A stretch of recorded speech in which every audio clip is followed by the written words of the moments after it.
മുണ്ടക്കൈയിൽ കാലാവസ്ഥ അനുകൂലമായതോടെ രക്ഷാപ്രവർത്തനം ത്വരിതഗതിയിലാണ് പുരോഗമിക്കുന്നത്. ഉരുൾപൊട്ടലിൽ ഒറ്റപ്പെട്ടു പോയ പടവെട്ടിക്കുന്നിൽ അകപ്പെട്ട 4 പേരുടെ അടുത്തേക്ക് രക്ഷാപ്രവർത്തകർ എത്തി. ദുരന്തത്തിൽ 331 പേർ മരിച്ചതായാണ് അനൌദ്യോഗിക വിവരം. 300ഓളം പേരെയാണ് ഇനി കണ്ടെത്താനുള്ളതെന്നാണ് ഔദ്യോഗികമായിട്ടുള്ള വിവരം. ദുരന്തത്തിൽ 49 കുട്ടികളെ കാണാതാവുകയോ മരണപ്പെടുകയോ ചെയ്തു എന്ന് മന്ത്രി വി ശിവൻകുട്ടി അറിയിച്ചു. 91 ക്യാമ്പുകളിലായി 9328 പേരാണ് ഉള്ളത്. നിലമ്പൂരിൽ നിന്ന് 177 മൃതദേഹങ്ങൾ ഇതുവരെ കണ്ടെത്തി. 130 ശരീരഭാഗങ്ങളും കണ്ടെടുത്തു. കോഴിക്കോട് താമരശ്ശേരിയിലും തെരച്ചിൽ നടത്തുന്നുണ്ട്.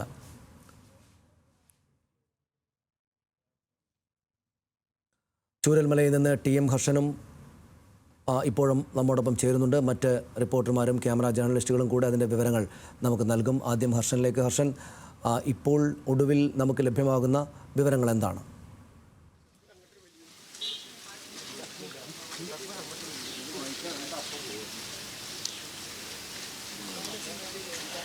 സനീഷ്, ഈ സമാനതകളില്ലാത്ത ദുരന്തം എന്ന് നിസ്സംശയം കേരളത്തിൽ വിശേഷിപ്പിക്കാവുന്ന ഈ ദുരന്തത്തിൽ ഇതുവരെ മരണം 331 ആയി എന്നാണ് ലഭ്യമാവുന്ന കണക്കുകൾ. അതേസമയം ഔദ്യോഗിക കണക്കുകൾ 201 എന്നാണ്. പക്ഷേ മൃതദേഹ ഭാഗങ്ങൾ ധാരാളം കണ്ടെടുക്കുന്നു. അതുകൊണ്ട് തന്നെ മരണസംഖ്യ കൂടുതൽ ഉയർന്നേക്കാം എന്ന നിലയ്ക്കുള്ള കണക്കുകൂട്ടലിൻ്റെ കൂടി ഭാഗമായാണ് ഈ നിലയ്ക്ക് ഒരു 331 എന്നൊരു കണക്കിലേക്ക് അനൗദ്യോഗികമായി എങ്കിലും അധികൃതർ തന്നെ എത്തിച്ചേരുന്നത്.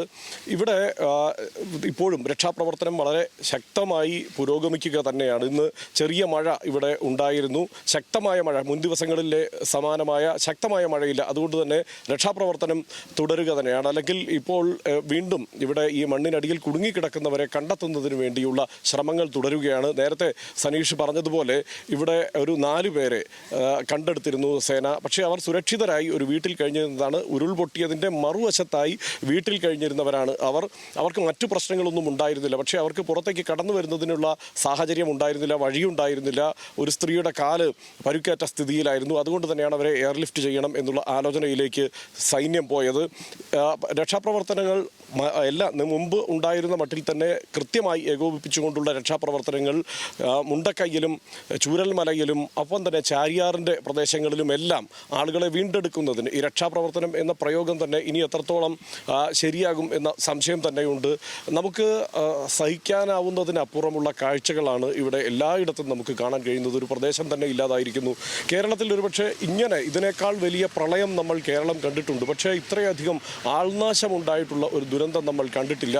ഒരു ചെറിയ പ്രദേശത്ത് ഒട്ടേറെ ആളുകൾ തിങ്ങിപ്പാർക്കുന്ന ഒരു സാഹചര്യമാണ് ഇവിടെ ഉണ്ടായിരുന്നത്. അതുകൊണ്ട് തന്നെ ഒറ്റയടിക്ക് ഇവരെല്ലാം വാനിഷ് ഔട്ട് ആവുന്ന ഒരു അവസ്ഥ തന്നെയാണ് ഈ ഒരു ഉരുൾപൊട്ടൽ കൊണ്ട് സംജാതമായത്. അത്രയധികം ആളുകൾ ഇപ്പോൾ ആ നിലയ്ക്ക് ബാധിക്കപ്പെട്ടിരിക്കുന്നു. ഇനി അതിജീവനം എന്നത് എങ്ങനെ സാധ്യമാകുമെന്ന് ഒരുപക്ഷെ നമുക്ക് പറയാൻ കഴിയാത്ത സാഹചര്യം തന്നെയാണ് ഇവിടെയുള്ളത്. കാരണം കുടുംബാംഗങ്ങളെ നഷ്ടപ്പെട്ടവർ, സുഹൃത്തുക്കളെ നഷ്ടപ്പെട്ടവർ, ഇവരെയൊക്കെ നമുക്ക് നേരിൽ കാണാൻ കഴിയുന്നു. ഞാനിപ്പോൾ ഇവിടെ വരുന്നത് 4ാമത്തെ ദിവസമാണ്. ഒരുപക്ഷെ ആദ്യ ദിവസം വരുന്നവർ ഇതൊക്കെ നേരിട്ട് കണ്ട് ആ ഒരു ഷോക്ക് നേരിട്ട് അനുഭവിച്ചിട്ടുണ്ടാവണം.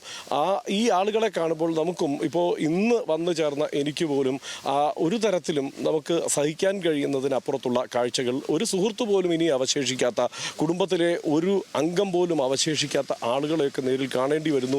പരമാവധി അത്തരം ആളുകളെ ഈ ഒരു ഘട്ടത്തിൽ അവരുടെ സ്വകാര്യത മാനിച്ചുകൊണ്ടുകൂടി ഫ്രെയിമിലേക്ക് എത്തിക്കാതിരിക്കാനുള്ള ശ്രമം സർക്കാർ തന്നെ ആ നിലയ്ക്ക് ആലോചിക്കുന്നു. അങ്ങനെ താല്പര്യമില്ലാത്തവരെ ഒഴിവാക്കി നിർത്തുന്നതിന് വേണ്ടിയുള്ള ശ്രമം ആലോചിക്കുന്നു. ഒരു സംശയമില്ലാതെ പറയാം, അവരുടെയൊക്കെ മാനസികാരോഗ്യം കൂടി ഇനി കണക്കിലെടുത്ത് അവരെ സംരക്ഷിക്കുന്നതിന് വേണ്ട ഇടപെടലാണ് ഏറ്റവും അടിയന്തരമായി നടത്തേണ്ടത്. സർക്കാർ ആ നിലയ്ക്കുള്ള ആലോചനകളിലേക്ക് പോകുന്നുണ്ട്. 121 പേരുടെ ഒരു സംഘം, മാനസികാരോഗ്യ വിദഗ്ധരുടെ ഒരു സംഘം ഇവിടെ കേന്ദ്രീകരിക്കുന്നുണ്ട്. ഇവിടെ അവശേഷിക്കുന്നവരെ ഇനി രക്ഷിച്ച ജീവിതത്തിലേക്ക് കൊണ്ടുവരിക, സ്വാഭാവികമായ ഒരു ജീവിതത്തിലേക്ക് അവർക്ക് എത്ര വേഗം തിരിച്ചു വരാൻ കഴിയുമെന്നൊന്നും നമുക്ക് പറയാൻ കഴിയില്ല. നമ്മൾ പുത്തുമലയിൽ കണ്ടതാണ്. തൊട്ടപ്പുറത്ത് അവർക്കൊന്നും ആ നിലയ്ക്ക് എളുപ്പത്തിൽ തിരിച്ചു വരാൻ കഴിഞ്ഞിട്ടില്ല. ആ നിലയ്ക്ക് ഇവിടെയും ഇവരെ സംരക്ഷിച്ച് തിരിച്ചു കൊണ്ടുവരുന്നതിന് വേണ്ട ഇടപെടലിലേക്കാണ് ഇപ്പോൾ ഇവിടെ എല്ലാവരും ശ്രദ്ധ കേന്ദ്രീകരിക്കുന്നത്. അതേസമയം നമുക്കറിയാം, ഫയർഫോഴ്സ്, ഒപ്പം NDRF, ഒപ്പം സൈന്യം എല്ലാവരും ചേർന്നുകൊണ്ട് ഉള്ള രക്ഷാപ്രവർത്തനങ്ങൾ, അല്ലെങ്കിൽ ആളുകളെ കണ്ടെത്തുന്നതിന്, മണ്ണിലടിയിൽ പുതഞ്ഞു കിടക്കുന്ന ആളുകളെ കണ്ടെത്തുന്നതിന് വേണ്ടിയുള്ള ശ്രമങ്ങൾ സജീവമായി ഈ ഘട്ടത്തിലും തുടരുക തന്നെയാണ്. സനീഷ്, ഹർഷൻ, ഞാൻ തിരിച്ചു വരാം താങ്കളിലേക്ക്. ഇപ്പോൾ മുണ്ടക്കൈയിൽ നിന്ന് MP ദേവനും പേപ്പാറ ആശുപത്രിയിൽ നിന്ന് അനഘ റീജ ഭരതനും മേപ്പാട് ക്യാമ്പിൽ നിന്ന് ബെൻസൺ ബാബുവും കൂടെ വിവരങ്ങളും വിശദാംശങ്ങളുമായിട്ട് ചേരും.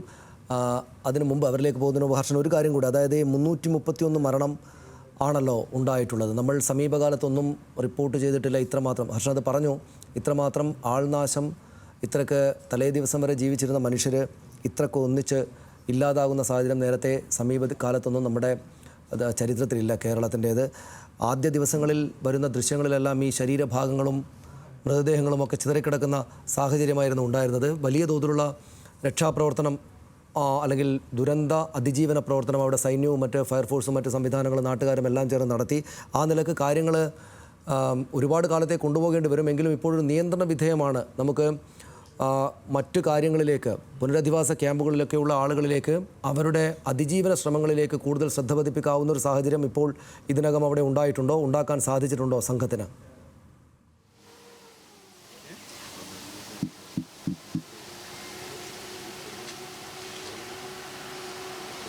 തീർച്ചയായും അതിനുവേണ്ട വലിയ പരിശ്രമം, അതിൽ എടുത്തു പറയേണ്ട ഒന്ന് ഇവിടുത്തെ സന്നദ്ധ സംഘടനകൾ. നമുക്കെല്ലാം അറിയാവുന്ന, നമുക്കെല്ലാം ഇടയിൽ പ്രവർത്തിക്കുന്ന സന്നദ്ധ സംഘടനകളുടെ ഉണർന്നുള്ള പ്രവർത്തനം എന്നുള്ളതാണ്. യുവജന സംഘടനകൾ, ഇപ്പോൾ സന്നദ്ധ സംഘടനകളെന്ന് മാത്രം വിശേഷിപ്പിക്കാനാവില്ല.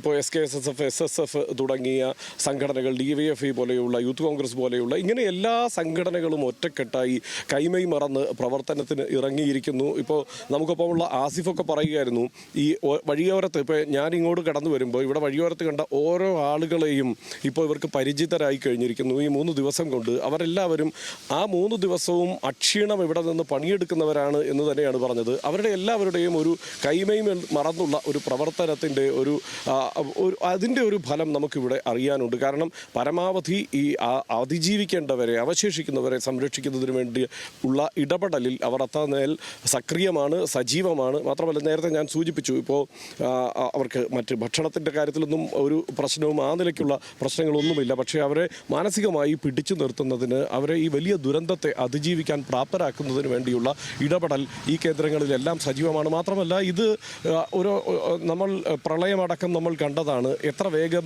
നമ്മൾ ആ സ്വാഭാവിക സാഹചര്യത്തിലേക്ക് തിരിച്ചു വന്നു കേരളം എന്നുള്ളത് നമ്മൾ കണ്ടതാണ്. പക്ഷേ ഇത് അത്ര എളുപ്പത്തിൽ സാധ്യമാവുന്ന ഒന്നല്ല എന്ന് നിസ്സംശയം പറയാം. കാരണം 331 പേരുടെ മരണം സ്ഥിരീകരിക്കുന്നു. ഇനി കാണാതായവർ 300-ലേറെ പേരുണ്ട് എന്ന് പറയുന്നു. ഒപ്പം പരക്കുന്ന ധാരാളം ഊഹാപോഹങ്ങൾ, ഇവിടെയുള്ള ഇതര സംസ്ഥാന തൊഴിലാളികളെക്കുറിച്ച്, അവരുടെ എണ്ണത്തെക്കുറിച്ചുള്ള കൃത്യമായ അറിവില്ലായ്മ. ധാരാളം ടൂറിസം കേന്ദ്രങ്ങളുള്ള പ്രദേശമാണ്, റിസോർട്ടുകളുള്ള പ്രദേശമാണ്, ഹോം സ്റ്റേകളുള്ള പ്രദേശമാണ്.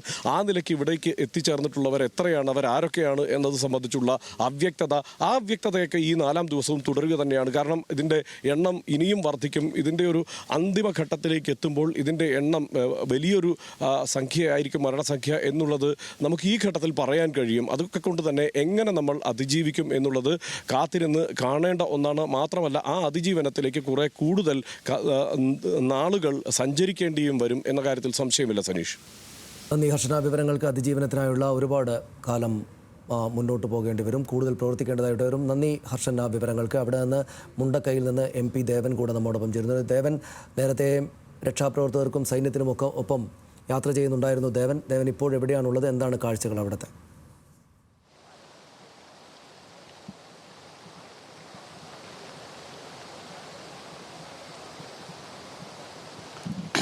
ഞാനിപ്പോൾ നിൽക്കുന്നത് മുണ്ടക്കയത്തിന് മുകളിലായി പുഞ്ചിരിമട്ടത്തേക്ക് കടക്കുന്ന പ്രദേശത്താണ് നിൽക്കുന്നത്. ഈ മുണ്ടക്കയത്തടക്കം രാവിലെ 7 മണി മുതൽ തന്നെ രക്ഷാപ്രവർത്തനം അല്ലെങ്കിൽ തെരച്ചിൽ നടപടികൾ ആരംഭിച്ചിട്ടുണ്ടായിരുന്നു. സൈന്യത്തിൻ്റെയും ഫയർഫോഴ്സിൻ്റെയും ഒപ്പം NDRFിൻ്റെയും മറ്റ് സന്നദ്ധ പ്രവർത്തകരുടെയും എല്ലാ നേതൃത്വത്തിൽ ഉള്ള ഒരു രക്ഷാപ്രവർത്തനം, തെരച്ചിൽ നടപടികൾ തന്നെയാണ് രാവിലെ മുതൽ ഇവിടെ ആരംഭിക്കുന്നത്. ഇപ്പോൾ ഈ നിൽക്കുന്ന പ്രദേശം ഉരുൾപൊട്ടലിൻ്റെ പ്രഭവ കേന്ദ്രത്തിന് തൊട്ട് താഴെയായിട്ടുള്ള ഒരു മേഖലയാണ്. ഇവിടേക്ക് ഈ യന്ത്രോപകരണങ്ങൾ, ഹിറ്റാച്ചി അടക്കമുള്ള വാഹനങ്ങൾ ഇവിടേക്ക് എത്തിച്ചേരാനുള്ള ഒരു സാധ്യത വളരെ കുറവാണ്. അതിനുള്ള ഗതാഗത സംവിധാനം ഇവിടെ ഒരുക്കാൻ ഇതുവരെയും നമുക്ക് കഴിഞ്ഞിട്ടില്ല. അതുകൊണ്ട് തന്നെ ഈ മറ്റ് സന്നദ്ധ പ്രവർത്തകരുടെയും ഒപ്പം ഫയർഫോഴ്സിൻ്റെയും എല്ലാം ടീമുകൾ അവരുടെ കയ്യിൽ കരുതിയ ആയുധങ്ങളൊക്കെ എടുത്തുകൊണ്ട് തന്നെയാണ് ഇതിന് മുകളിലേക്ക് ഉള്ള ഈ ദൃശ്യം. ഇപ്പോൾ ദൃശ്യത്തിന് കാണുന്ന ഈ ഒരു വലിയ മൺകൂനയുടെ മറുവശവും ധാരാളം വീടുകൾ നിലനിന്നൊരു പ്രദേശമാണ്. അവിടേക്കെല്ലാം അവരുടെ കയ്യിൽ കരുതിയ ആയുധങ്ങളും എടുത്തുകൊണ്ടുള്ള ഒരു തെരച്ചിൽ നടപടികളാണ് ഇപ്പോൾ അവിടെ നടത്തുന്നത്. അല്പം മുമ്പ് ഈ മേഖലയിൽ ഉണ്ടായിരുന്ന ആളുകൾ ഇവിടെ വന്ന് ഈ മേഖലകളിലെ ഓരോ വീടുകളും അവർ മാർക്ക് ചെയ്ത് ഒരു സർവേ പോലെ ഇവിടെ എത്ര വീടുകൾ നിലവിലുണ്ടായിരുന്നു എന്നും അവിടെ ആരൊക്കെ ഉണ്ടായിരുന്നു താമസിച്ചിരുന്നു എന്നടക്കമുള്ള കാര്യങ്ങളിലെല്ലാം ഒരു സർവേ പോലെ ഒരു റിപ്പോർട്ട് തയ്യാറാക്കുകയും ഇനി അതിൻ്റെ അടിസ്ഥാനത്തിൽ ഒരു തെരച്ചിൽ നടപടികളിലേക്ക് കടക്കാൻ ഉള്ള ഒരു തീരുമാനമാണ് ഇപ്പോൾ ഈ രക്ഷാദൗത്യം ഇപ്പോൾ തീരുമാനിച്ചിരിക്കുന്നത്. ഇപ്പോൾ എന്നോടൊപ്പം തന്നെ ആർമിയുടെ ഈ രക്ഷാദൗത്യത്തിൻ്റെ ഭാഗമായി ഉണ്ടായിരുന്ന ആൾ കൂടെ ചേരുന്നുണ്ട്. ഇപ്പോൾ ഈ മേഖലയിലുള്ള രക്ഷാദൗത്യം ഇപ്പോൾ എങ്ങനെയാണ് പുരോഗമിക്കുന്നത്? ഇപ്പോൾ ഇവിടെ പറയുന്ന വീടുകളെല്ലാം ഒരുപാട് നഷ്ടപ്പെട്ടു പോയിട്ടുണ്ട്. അപ്പോൾ ബാക്കിയുള്ള വീടുകളെല്ലാം കുറേ ഒഴിവാക്കിയിരുന്നു വീടുകളുള്ളവരെല്ലാവരും. അപ്പോൾ പോയവരുമായിട്ട് നമ്മൾ കമ്മ്യൂണിക്കേറ്റ് ചെയ്തിട്ട് ഇവിടെ ആരൊക്കെ ഉണ്ടായിരുന്നു, അവരുടെ ഇപ്പോഴത്തെ അവസ്ഥ എങ്ങനെയൊക്കെയാണ്, അപ്പം ജീവൻ നഷ്ടപ്പെട്ടു പോയവരാണെങ്കിൽ അവരെങ്ങനെയാണെന്നുള്ളത് തിരിച്ചറിയാൻ വേണ്ടിയിട്ടാണ് ഇപ്പം നമ്മൾ ഇനി അഥവാ ഏതെങ്കിലും ഒരു ബോഡികൾ ഇനി ലാസ്റ്റ് ചാൻസെങ്കിലും കിട്ടുവാണെങ്കിൽ അത് അവരെ ബന്ധുക്കളെ ഏൽപ്പിക്കാൻ പറ്റുമല്ലോ എന്ന് കരുതി നമ്മളിപ്പോൾ അതിൻ്റെ തെരച്ചിലിൻ്റെ ഭാഗമായിട്ട് വന്നതാണ്. ഈ മേഖലയിലേക്ക് ഹിറ്റാച്ചി അടക്കമുള്ള വാഹനങ്ങൾ എത്തില്ല. അപ്പം ഈ ഒരു കൈകൾ കരുതിയ ആയുധങ്ങൾ, ഈ ഹാമറും പിക്കാസും ഉപയോഗിച്ചുള്ള ആയുധങ്ങൾ ഉപയോഗിച്ചുകൊണ്ട് തന്നെ ആയിരിക്കും നിങ്ങൾ ഇവിടെ തിരച്ചിൽ നടപടി? അല്ല, ഹിറ്റാച്ചി ഇന്നലെ എത്തിയിരുന്നല്ലോ. ഹിറ്റാച്ചി വന്ന വഴിയാണ് നിങ്ങൾ താഴെ കാണുന്നില്ലേ. ഹിറ്റാച്ചി ഇതിലേയും വന്നിരുന്നു, മുകളിൽ കൂടെയും വന്നിരുന്നു. ഹിറ്റാച്ചിയുടെ ഭാഗമായിട്ട് അവർ വന്ന് സെർച്ച് ചെയ്യാൻ പറ്റുന്ന രീതിയിലെല്ലാം സെർച്ച് ചെയ്തു. പിന്നെ ഈ ലോക്കൽ പാർട്ടിയുടെ അറിവോടുകൂടി നമ്മൾ അവർ പറയുകയും ചെയ്തു ഇന്ന ഭാഗങ്ങളിൽ ഉണ്ടാകാൻ സാധ്യതയുണ്ട്. അപ്പം നമ്മൾ ആ ഭാഗങ്ങളെല്ലാം സെർച്ച് ചെയ്തു. ഹിറ്റാച്ചി ഇന്നലെ വൈകോളം ഉണ്ടായിരുന്നു, ഇന്നും വരും ഹിറ്റാച്ചി വരും. താഴെ കുറച്ച് പണി നടക്കുന്നുണ്ടാണ്. ഉച്ചയ്ക്ക് ശേഷം ഹിറ്റാച്ചി ഇവിടെയും വന്നിട്ട് വീണ്ടും ഹിറ്റാച്ചിയുടെ ഭാഗത്തോടുകൂടി ഇനി സെപ്പറേറ്റ് ഇനി നമുക്ക് ചെയ്യാൻ പറ്റുള്ളൂ, നോക്കാൻ പറ്റുള്ളൂ. അല്ലാതെ നമ്മുടെ കയ്യിലുള്ള ചെറിയ ചെറിയ ആയുധങ്ങളും കൊണ്ടും പിന്നെ അല്ലാണ്ട് നമുക്ക് കാണുന്ന രീതിയിൽ നോക്കാൻ അങ്ങനെ പറ്റുള്ളൂ. ഇനിയിപ്പം ബോഡികൾ എന്തായാലും സ്മെല്ലൊക്കെ വരാൻ തുടങ്ങും. അപ്പോൾ എന്തായാലും ആ ഒരു രീതിയിൽ നമുക്ക് തിരിച്ചറിയാൻ പറ്റും. പിന്നെ നമ്മളിവിടെ ഡോഗ് സ്ക്വാഡുണ്ട്. അങ്ങനെ നമുക്ക് ബോഡി ഉണ്ടെങ്കിൽ തിരിച്ചറിയാൻ പറ്റും. അല്ലാതെ മണ്ണിനടിയിലോ പാറയ്ക്കടിയിലോ ഏർപ്പെട്ടിട്ടുണ്ടെങ്കിൽ ഹിറ്റാച്ചിയുടെ സഹായത്തോടെ അത് പറ്റുകയുള്ളൂ. തീർച്ചയായും അത് തന്നെയാണ്. ഈ മേഖലയിലേക്ക് കൂടുതൽ ഹിറ്റാച്ചുകൾ എത്തിക്കാനുള്ള ഒരു നടപടിയും കൂടെയാണ് ഇപ്പോൾ സൈന്യവും അതുപോലെ തന്നെ രക്ഷാദൗത്യവും എല്ലാം ശ്രമിക്കുന്നത്. എടുത്തു പറയേണ്ട മറ്റൊരു കാര്യം, ഇന്ന് ഉച്ചവരെയും കാലാവസ്ഥ അനുകൂലമായി നിൽക്കുന്നുണ്ടായിരുന്നു ഈ മേഖലയിൽ. അത് ഒരു പരിധിവരെ ഈ തെരച്ചിൽ നടപടികളെ സഹായിച്ചിട്ടുണ്ട് എന്ന് തന്നെ നമുക്ക് പറയാൻ കഴിയും. എന്നാൽ ഇപ്പോൾ ഉച്ചയ്ക്ക് ശേഷം വീണ്ടും ഒരു മഴ ലഭിക്കുന്ന ഒരു സാഹചര്യമുണ്ട്. കഴിഞ്ഞ ദിവസവുമെല്ലാം ഈ മേഖലയിൽ ഉച്ചയ്ക്ക് ശേഷം പെയ്ത മഴയായിരുന്നു തെരച്ചിൽ നടപടികളെ കാര്യമായി ബാധിച്ചത്. ഏകദേശം വൈകുന്നേരത്തോടു കൂടി തന്നെ സൈന്യത്തിനടക്കം ഈ രക്ഷാപ്രവർത്തനം അവസാനിപ്പിച്ച് മടങ്ങേണ്ട ഒരു സാഹചര്യം ഉണ്ടായിരുന്നു. ഈ സൈന്യത്തോടൊപ്പം തന്നെ കേരളത്തിൻ്റെ ഫയർഫോഴ്സ് അംഗങ്ങളും ശക്തമായ രീതിയിലുള്ള ഒരു തെരച്ചിൽ തന്നെയാണ് ഈ മേഖലയിൽ നടത്തുന്നത്. ഈ വൈകുന്നേരങ്ങളിൽ വൈകിയും പ്രതികൂല കാലാവസ്ഥയെല്ലാം അവഗണിച്ചുകൊണ്ട് വൈകുന്നേരം വൈകി വരെയും അവരുടെ ഒരു ടീം എപ്പോഴും ഈ മേഖലയിൽ തന്നെ തെരച്ചിൽ നടത്തുന്നുണ്ടായിരുന്നു. ഒപ്പം തന്നെ എടുത്തു പറയേണ്ട ഈ സന്നദ്ധ സേനാ പ്രവർത്തകരുടെ, വിവിധ രാഷ്ട്രീയ പാർട്ടികളുടെയും സംഘടനകളുടെയും എല്ലാം ഭാഗമായിട്ടുള്ള സന്നദ്ധ പ്രവർത്തകരുടെ ഒരു വലിയൊരു വിഭാഗം തന്നെയാണ് ഈ മേഖലയിൽ ഈ തെരച്ചിൽ നടപടികളുടെ ഭാഗമായി എത്തിയിട്ടുണ്ട്. മുമ്പ് നമ്മളോടെല്ലാം പ്രതികരിച്ചപ്പോഴെല്ലാം അവർ പറഞ്ഞൊരു കാര്യമുണ്ടായിരുന്നു. ഈ മേഖലയിലുണ്ടായൊരു ദുരന്തം ഒരുപക്ഷെ കേരളത്തിൽ നമ്മളെല്ലാവരും അറിയുന്നത് പോലെ തന്നെ കേരളത്തിൻ്റെ ഒരു ചരിത്രത്തിൽ തന്നെ വലിയൊരു ദുരന്തമായിട്ട് മാറിയിട്ടുണ്ട്. അപ്പോൾ ഇത്തരമൊരു അവസ്ഥയിൽ ഒരുപക്ഷെ അവർക്കാർക്കും തന്നെ ഈ ഒരു ദുരന്തത്തെ കണ്ടുകൊണ്ട് വീടുകളിൽ കഴിയാൻ സാധിക്കുകയില്ല. മുൻപും ഈ പുത്തുമലയിലടക്കം ഉരുൾപൊട്ടലുണ്ടായ മേഖലകളിലെല്ലാം തന്നെ ഈ രക്ഷാപ്രവർത്തനത്തിൻ്റെ ഭാഗമായി പ്രവർത്തിച്ചവരുണ്ട്. അതല്ലാതെ ആദ്യമായി ഈ മേഖലയിലെല്ലാം കടന്നു വരുന്ന ആൾക്കാരുണ്ട്. എന്നാൽ തന്നെയും എത്രയും അവരെ കൊണ്ടാവുന്ന രീതിയിലുള്ള രക്ഷാപ്രവർത്തനം അവരാൽ നടത്തുകയും ഈ ഒരു ദൗത്യത്തിൻ്റെ ഭാഗമാകാൻ ആഗ്രഹിക്കുകയും ഒക്കെ ചെയ്ത് ഇവിടെ ഒത്തുകൂടിയിട്ടുണ്ട്. അങ്ങനെ വലിയ ഒരു വിഭാഗം ഈ മുണ്ടക്കയം അതുപോലെ തന്നെ ഈ അദ്ദേഹം ഞാൻ താങ്കളിലേക്ക് തിരിച്ചു വരാം. കൂടുതൽ വിവരങ്ങൾക്കായി മറ്റ് റിപ്പോർട്ടർമാർ കൂടെ തുടരുന്നുണ്ട്. പേപ്പാറ ആശുപത്രിയിൽ നിന്ന് അനഘ റീജ ഭരതൻ നമ്മോടൊപ്പം ചേരുന്നുണ്ട്. അനഘ, എന്താണ് അവിടുത്തെ നമ്മൾ കാണുന്ന ദൃശ്യങ്ങൾ? മാനസികാരോഗ്യം ഉറപ്പിക്കാൻ 121 അംഗ ടീമിനെ ആരോഗ്യവകുപ്പ് കൊണ്ടുവന്നിട്ടുണ്ട്. ആരോഗ്യവകുപ്പ് പ്രത്യേകമായി നൽകുന്ന ID കാർഡ് ഉള്ളവർ ഈ ക്യാമ്പുകളിലും വീടുകളിലും മാനസികാരോഗ്യ സേവനങ്ങൾ ഉറപ്പാക്കുമെന്ന് ആരോഗ്യവകുപ്പ് അറിയിച്ചിട്ടുണ്ട്. അനഘ ഇപ്പോഴുള്ളത് പേപ്പാറ ആശുപത്രിയിലാണ്. അനഘ, എന്താണ് അവിടെ നിന്ന് നമുക്കിപ്പോൾ നൽകാനാകുന്ന വിവരങ്ങൾ?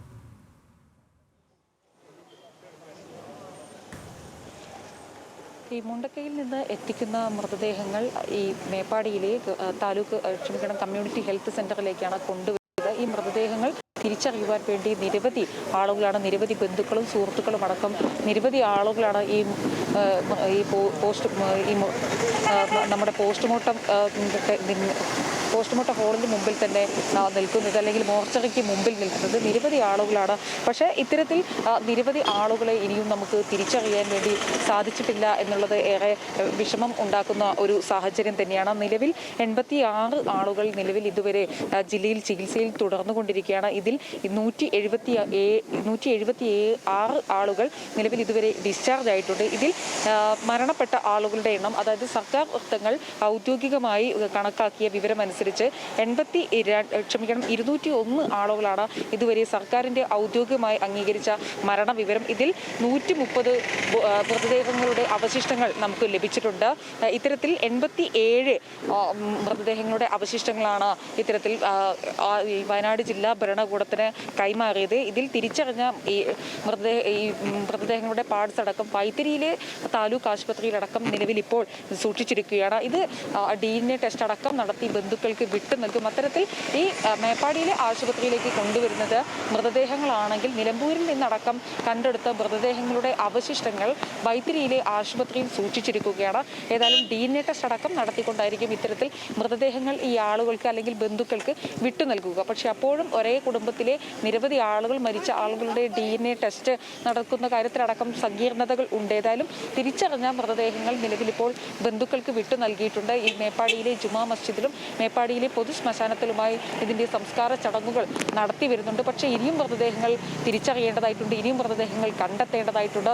നിലവിൽ ഇനിയും തിരിച്ചറിയപ്പെടാതെ പോയിട്ടുള്ള മൃതദേഹങ്ങളുടെ അവശിഷ്ടങ്ങളുണ്ട്.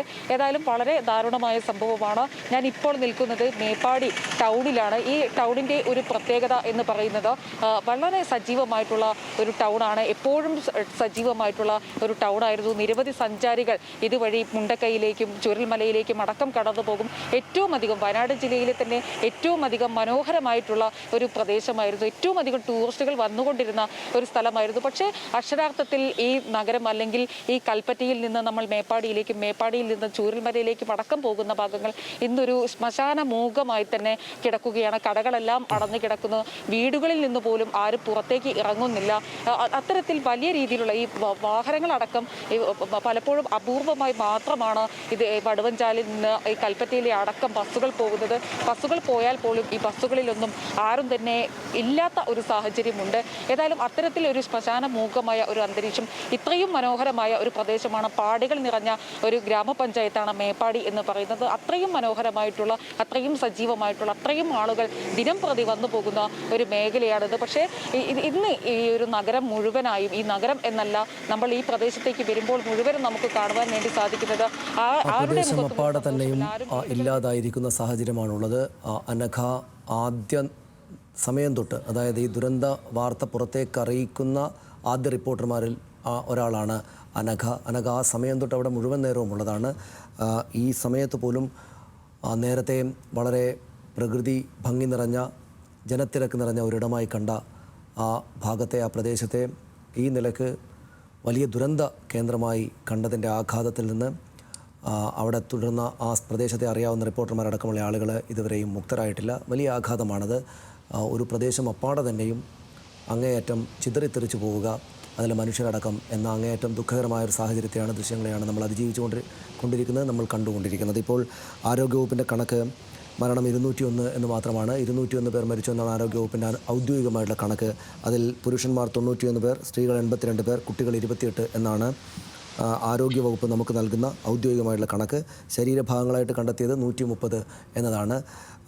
കുട്ടികളുടെ മരണം 28 എന്നാണ് ആരോഗ്യവകുപ്പ് പറയുന്നതെങ്കിലും 49 കുട്ടികൾ മരിച്ചു എന്ന് വിദ്യാഭ്യാസ മന്ത്രി നേരത്തെ പറഞ്ഞു. അത് ശരീരഭാഗങ്ങൾ കൂടെ കണക്ക് എടുത്താണ്. എന്നാൽ ആരോഗ്യവകുപ്പും സംസ്ഥാന സർക്കാരുമൊക്കെ മറ്റ് സംവിധാനങ്ങളുമൊക്കെ പുറത്തേക്ക് വിടുന്ന ഔദ്യോഗികമായ കണക്കിനൊക്കെ അപ്പുറത്താണ് ഈ യഥാർത്ഥ മരണനിരക്ക്. അത് അവർ തന്നെയും, സർക്കാർ സംവിധാനങ്ങൾ തന്നെയും അനൗദ്യോഗികമായി കൂടുതലേറെ പേർ മരിച്ചിട്ടുണ്ട് എന്ന കണക്ക് പുറത്തുവിടുന്നുണ്ട്. അത് 331 പേർ മരിച്ചു എന്നതാണ് അനൗദ്യോഗികമെങ്കിലും ഏതാണ്ട് ശരിയായിട്ടുള്ള കണക്ക്. ഇനിയും 200-ലേറെ ആളുകളെ കാണാനുണ്ട് എന്ന വിവരം അവിടെ നിന്ന് ലഭിക്കുന്നു. വലിയ മരണസംഖ്യ ആണ് ഉണ്ടാവുക ഈ ചൂരൽമല മുണ്ടക്കൈ ദുരന്തശേഷം എന്ന്. ഇത് അങ്ങേയറ്റം ദുഃഖകരമാണെങ്കിലും വസ്തുത ഉള്ള ഒരു കാര്യമാണ്. കേരളം ഇതുവരെ കണ്ട ദുരന്ത സംഭവങ്ങളിൽ, പ്രത്യേകിച്ചും ഇക്കാലത്ത് ജീവിച്ചിരിക്കുന്ന മനുഷ്യർ, നമ്മളെല്ലാം ചേർന്ന മനുഷ്യർ കണ്ട ഏറ്റവും വലിയ ദുരന്തം എന്ന് തന്നെ പറയാവുന്നതാണ്. 2 പ്രളയത്തെ അതിജീവിച്ച ആളുകളാണെങ്കിൽ പോലും, നമ്മൾ ഈ കാലത്ത് ജീവിച്ച ആളുകൾ 2 പ്രളയത്തെ അതിജീവിച്ചതാണ്. പക്ഷേ ഈ ഇത്ര വലിയ തോതിൽ ആൾനഷ്ടമുണ്ടായ ഒരു സംഭവം അപൂർവം തന്നെയാണ്. ആ നിലക്ക് അങ്ങേയറ്റം മാനസികമായിട്ട് ആഘാതമുണ്ടാക്കിയ, ഭൗതികമായിട്ട് ആഘാതമുണ്ടാക്കിയ ഒരു സംഭവത്തിൻ്റെ വിവരങ്ങളാണ് ഞങ്ങളുടെ റിപ്പോർട്ടർമാർ നൽകിക്കൊണ്ടിരിക്കുന്നത്. മേപ്പാടി ക്യാമ്പിൽ നിന്ന് ബെൻസൺ ബാബു കൂടെ ചേരുന്നു. ബെൻസൺ, ക്യാമ്പിൽ സൗകര്യങ്ങളൊക്കെ ഉണ്ടോ എന്നൊരു ചോദ്യത്തിന് യാതൊരു പ്രസക്തിയുമില്ലാത്ത ഒരു സമയമാണിത്. കാരണം ജീവിതമാകെ ചിന്നിച്ചെതറി തെറിച്ചു പോയ ആളുകളാണ്. എന്താണ് അവിടെ നിന്ന് ആളുകൾ നമ്മോട് സംസാരിക്കുന്ന കാര്യങ്ങളുള്ളത്? കാര്യങ്ങളെല്ലാം അതിജീവന ശ്രമത്തിനായിട്ട് സംവിധാനങ്ങൾ ഏർപ്പെടുത്തിയിരിക്കുന്ന കാര്യങ്ങളെല്ലാം നല്ല നിലക്ക് തന്നെ നടക്കുന്നില്ലേ?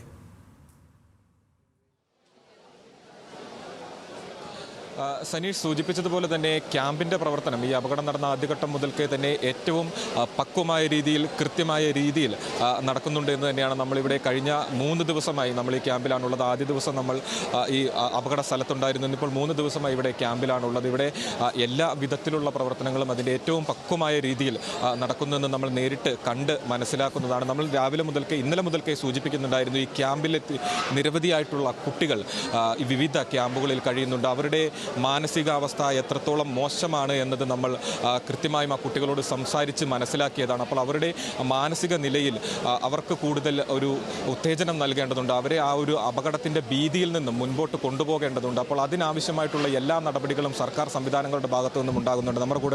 നമ്മളോടൊപ്പം ഇപ്പോൾ ഉള്ളത് ബാലാവകാശ കമ്മീഷൻ്റെ ആളുകളാണ്. അവരോടൊപ്പം നമുക്ക് ഗോപിനാഥ് മുതുകാടക്കമുള്ള ആളുകൾ നമ്മളോടൊപ്പമുണ്ട്. ഇപ്പോൾ ഞാൻ സൂചിപ്പിച്ചതുപോലെ തന്നെ ഈ ക്യാമ്പുകളിൽ നിരവധിയായ കുട്ടികളുണ്ട്. അവരുടെ മാനസികാവസ്ഥ എന്ന് പറയുന്നത് ഈ ഒരു അതിജീവന ഘട്ടത്തിലാണ്. എങ്കിലും ഒരു ഭയം അവരുടെ ഉള്ളിലുണ്ട്. അതിനെ എങ്ങനെ മറികടക്കാനാണ് നമ്മൾ ശ്രമിക്കുന്നത്? ഞങ്ങളിപ്പോഴും നിരവധി കുട്ടികളെ സന്ദർശിച്ചിട്ടുണ്ട്. കമ്മീഷൻ പ്രധാനമായിട്ടും ആദ്യം പരിശോധിച്ചത് അവർക്ക് അവരുടെ ഭക്ഷണം, വസ്ത്രം, അതുപോലെ തന്നെ വിദ്യാഭ്യാസം എന്നിവയുമായി ബന്ധപ്പെട്ട വിഷയങ്ങളിൽ സിസ്റ്റം എങ്ങനെ ചലിപ്പിച്ചു എന്നുള്ളതാണ്. വളരെ ഫലപ്രദമായിട്ട് അത് നടന്നിട്ടുണ്ട്. കുട്ടികൾക്ക് ആവശ്യമായ കൗൺസിലിംഗ് ഒക്കെ തന്നെ സർക്കാർ സംവിധാനത്തിൻ്റെ ഭാഗമായിട്ട് ലഭ്യമായിട്ടുണ്ട്. എങ്കിൽ പോലും ക്രമേണ കുട്ടികളെ മോട്ടിവേറ്റ് ചെയ്തെടുക്കേണ്ടതിൻ്റെ ഭാഗമായിട്ട് കൂടിയാണ് ഞങ്ങൾ ഒരു പ്രത്യേക പദ്ധതി തയ്യാറാക്കാൻ ആലോചിക്കുന്നുണ്ട്. അതിനുവേണ്ടിയാണ് ഞങ്ങളിപ്പോൾ കമ്മീഷൻ്റെ കൂടെ ബ്രാൻഡ് അംബാസിഡറായ ശ്രീ ഗോപിനാഥ് മുതുകാടിനെ കൂടെ നമ്മൾ കമ്മീഷൻ്റെ ഈ പ്രവർത്തനത്തിൽ ഉൾപ്പെടുത്തി വിശദമായൊരു പദ്ധതി തയ്യാറാക്കി ഞങ്ങൾ ഈ കാര്യത്തിൽ തുടർച്ചയായ ഇടപെടലുകൾ നടത്തിക്കൊണ്ടേയിരിക്കും. അദ്ദേഹം സൂചിപ്പിച്ചതുപോലെ തുടർച്ചയായ ഇടപെടലുകൾ ഇക്കാര്യത്തിൽ ഉണ്ടാകുമെന്ന് പറയുന്നു. നമ്മളോടൊപ്പം ബ്രാൻഡ് അംബാസിഡറായ ഗോപിനാഥ് മുതുകാട് കൂടി ചേരുന്നുണ്ട്. സാർ, ഇപ്പോൾ ഞങ്ങൾ നിരവധിയായ കുട്ടികളെ നേരിട്ട് കണ്ട് സംസാരിച്ചപ്പോൾ ആ കുട്ടികൾ പങ്കുവെക്കുന്ന ആശങ്ക എന്ന് പറയുന്നത്, അവർ ഒരു വലിയ അപകടമുഖത്ത് നിന്നും തങ്ങളുടെ സുഹൃത്തുക്കൾ, ബന്ധുക്കളടക്കം നഷ്ടപ്പെട്ടിട്ടാണ് ക്യാമ്പുകളിലേക്ക് എത്തുന്നത്.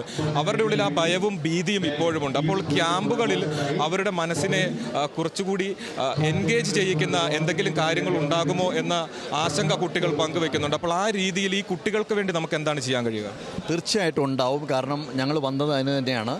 ബാലാവകാശ കമ്മീഷൻ്റെ നേതൃത്വത്തിൽ ഞങ്ങൾ ഇത്തരം പരിപാടികൾ സംഘടിപ്പിക്കാൻ വേണ്ടിയിട്ടുള്ള എല്ലാ കാര്യങ്ങളും വണ്ടിയിലിരുന്ന് ചർച്ച ചെയ്തുകൊണ്ടിരിക്കുകയാണ്. അപ്പോൾ ഞങ്ങൾ കണ്ടു, അവിടെയുള്ള കുട്ടികളുടെ മുഖത്തുള്ള വേദനകൾ കണ്ടു, അവരുടെ ഉള്ളിലുള്ള ആശങ്കകൾ കണ്ടു, അവരുടെ ഒരു അന്താളിപ്പ് കണ്ടു.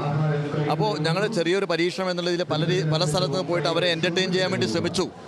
ആ കുറച്ച് സമയത്തേക്കെങ്കിലും അവരുടെ മുഖത്ത് വിരിഞ്ഞ ചിരിയും അവരുടെ ഈ ഓർമ്മയിൽ നിന്ന് ഈ ഒരു ദുരന്തം ഒന്ന് ചെറുതായിട്ട് മാറ്റി നിർത്താൻ സാധിച്ചു എന്നുള്ളതിൻ്റെ പേരിൽ തന്നെ ഇത് നമ്മുടെ ധാർമ്മിക ഉത്തരവാദിത്തമായി ഏറ്റെടുത്തുകൊണ്ട് ഞങ്ങൾ ഒരുമിച്ച് അവരെ ഇത് സംഭവിച്ച കാര്യങ്ങളെല്ലാം സംഭവിച്ചു കഴിഞ്ഞു. ഇനിയിപ്പോൾ ഒന്നും ചെയ്യാൻ സാധിക്കില്ല. ഇനി നമുക്ക് ചെയ്യാൻ പറ്റുന്ന കാര്യങ്ങൾ അവർ ഒരു കാരണവശാലും ഇത് അവരുടെ ഓർമ്മയിൽ സൂക്ഷിച്ച് അവരുടെ നാളെ അവരുടെ ഭാവിയെ ബാധിക്കാത്ത രീതിയിൽ എന്ത് ചെയ്യാൻ സാധിക്കും അത് ചെയ്യാവുന്നത് മുഴുവൻ ചെയ്തിരിക്കും, ഉറപ്പാണ്. ഇവർ സൂചിപ്പിച്ചതുപോലെ തന്നെ ഈ കുട്ടികളെ, ക്യാമ്പിലുള്ള കുട്ടികൾക്ക് ആവശ്യമായിട്ടുള്ള എല്ലാ സൗകര്യങ്ങളും, അവരുടെ മാനസികമായി അവർക്കുള്ള എല്ലാ പിന്തുണയും നമ്മൾ ഉറപ്പ് നൽകുകയാണ്. Thank you sir. ഇപ്പോൾ ഈ ഒരു സമയത്ത് നമ്മളോടൊപ്പം ചേർന്നതിന് ഒരുപാട് നന്ദി, നമ്മളോട് ഈ സമയത്ത് ചേർന്നതിന്. അപ്പോൾ സനീഷ് സൂചിപ്പിച്ചതുപോലെ തന്നെ ഈ ക്യാമ്പുകളുടെ പ്രവർത്തനം ഈ ഘട്ടത്തിൽ ഈ രീതിയിലാണ്. ഇപ്പോൾ ബാലാവകാശ കമ്മീഷന്റെ ബ്രാൻഡ് അംബാസിഡർ അടക്കമുള്ള ആളുകൾ ക്യാമ്പുകളിൽ എത്തിച്ചേരുന്നു. കുട്ടികളുടെ സംഘടനകളും സർക്കാർ സംവിധാനങ്ങളും അവിടേക്ക് ക്യാമ്പ് ഉള്ളയിടത്തേക്ക് വരികയും കുട്ടികളടക്കമുള്ള അവിടുത്തെ അന്തേവാസികളോട് സംസാരിക്കുകയും അവർ നേരിട്ട മാനസികാഘാതത്തിന് കരകയറ്റിയിട്ട് സാധാരണ ജീവിതത്തിലേക്ക് എത്രയും പെട്ടെന്ന് കൊണ്ടുവരാനുള്ള ശ്രമങ്ങളിൽ ഏർപ്പെടുകയും ചെയ്യുന്നുണ്ട്. ബെൻസനാണ് ആ വിവരങ്ങൾ നൽകിയത്.